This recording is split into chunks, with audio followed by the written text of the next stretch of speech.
Bien, bien, bien. Bonsoir, bonsoir à tous. Merci d'être avec nous. Bienvenue dans cette nouvelle conférence et merci à tous nos abonnés qui sont présents avec nous ce soir et qui soutiennent nos efforts et ces conférences. Alors ce soir, j'ai le plaisir d'accueillir Juliette Audet. Juliette Audet qui est partenaire chez Forbion. Et Forbion qui est une très très belle société, un très beau venture capital. C'est une société qui est née dans les années 90, mais on va en reparler tout à l'heure, qui a plus d'1 milliard d'euros de fonds sous gestion et qui a un Forbion 4 qui a été levé en 2018, qui était à 360 millions d'euros. Il y a tellement de chiffres chez Forbion qu'on ne sait plus où on en est parfois. En 2020, Forbion a bouclé en un temps record Forbion 4, qui est un fonds à 460 millions d'euros, et puis un autre fonds qui est à 300 millions d'euros. Donc ça fait quand même une belle somme de 760 millions d'euros en tout.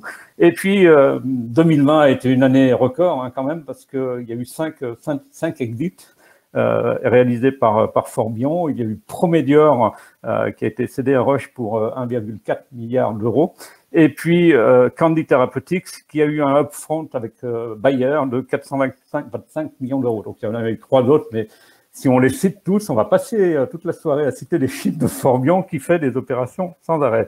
Donc Forbion, c'est un modèle là, vraiment très très intéressant parce que, comme je le dis souvent, c'est un modèle qui va de la nursery à l'IPO. Donc on les prend très jeunes et on les quitte très tard.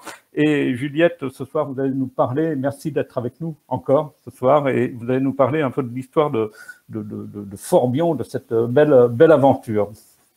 À vous la parole. Merci Jacques Bernard, et puis je suis ravie d'être là avec vous ce soir. Oui, alors peut-être je vais commencer un peu sur l'historique de Forbion, d'où Forbion vient. Donc Forbion initialement était le bras de private equity d'une grosse banque néerlandaise qui s'appelle ABN AMRO, et ils ont décidé de commencer à investir en santé, donc c'était assez large au début, dans les années 90. Ils ont formé une équipe, et en fait, au fur et à mesure, ABN AMRO a décidé que ce n'était plus stratégique de faire ce fonds de private equity, et donc a décidé de spin-out cette partie de private equity. Et c'est comme ça qu'est né Forbion. Donc en 96, Forbion est sorti d'ABN AMRO avec un certain portefeuille de compagnies qui existaient déjà dans le portefeuille d'ABN AMRO. Et Forbion 1 a été créé de cette façon-là, avec la même équipe en fait qui est sortie d'ABN AMRO et a été transposée pour Forbion 1. Les années passent, donc initialement Forbion faisait tout ce qui était diagnostic, medtech et biotech. Et en fait, depuis la fin du fonds 3, début du fonds 4, en fait, une décision de s'orienter plus sur le biotech, la biotech. Et donc ça, c'était une décision qui a été décidée surtout parce que en termes de timeline, de temps qu'il faut pour arriver, en termes d'expertise aussi dans l'équipe, les gens étaient beaucoup plus experts dans la biotech que dans le medtech et dans le diagnostic. Et donc, du coup, c'est cette décision de se focaliser sur la biotechnologie. On se focalise sur la biotechnologie, et ça, c'est à peu près 2 tiers en Europe et 1 tiers États-Unis et Canada.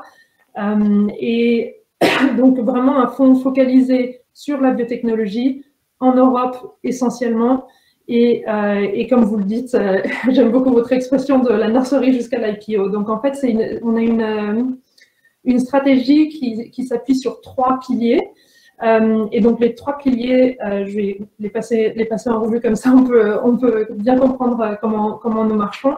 Le premier pilier, en fait, est un fonds qui est un joint venture avec Forbion qui s'appelle BGV, Biogeneration Venture. Ils en sont à leur fonds 4 en ce moment, et ce fonds 4 est un fonds de 140 millions d'euros. Et l'idée vraiment de Biogeneration Venture, c'est sortir l'IP, les assets, les expériences intéressantes de l'université et former des compagnies autour de ces compagnies. Ensuite, on a le deuxième pilier, Forbion 5 maintenant, qui est donc à 460 millions d'euros qu'on vient de lever, qu'on a fermé en décembre. Et pour Forbion 5, donc là, on se focalise des essais précliniques jusqu'à la fin de la phase 1, début de phase 2. Donc, pour un premier investissement, c'est là qu'on s'insère. Et ensuite, on vient de lancer cet été, et ça, c'était vraiment sur base d'une observation du marché européen, que en fait, on était en manque de fonds de growth, donc de fonds de croissance pour les biotech en Europe. Et donc, on a lancé cet été un fonds qui s'appelle le Forbion Growth, qui est à 300 millions d'euros et qui, eux, se focalisent plus sur la phase 2, phase 3, pré-commercialisation, et s'occupe aussi des crossovers, donc juste la transition vers l'IPO. Donc voilà, donc on a vraiment, on peut s'insérer pour une biotechnologie depuis le début, l'inception de la nurserie de la biotechnologie jusqu'à une IPO qui, bon, en général, et ça on peut aussi en parler, en général sera plutôt sur le Nasdaq que sur les marchés européens, mais ça c'est plus la disponibilité du capital pour les biotechnologies sur le marché américain est un peu plus grande que sur les marchés européens.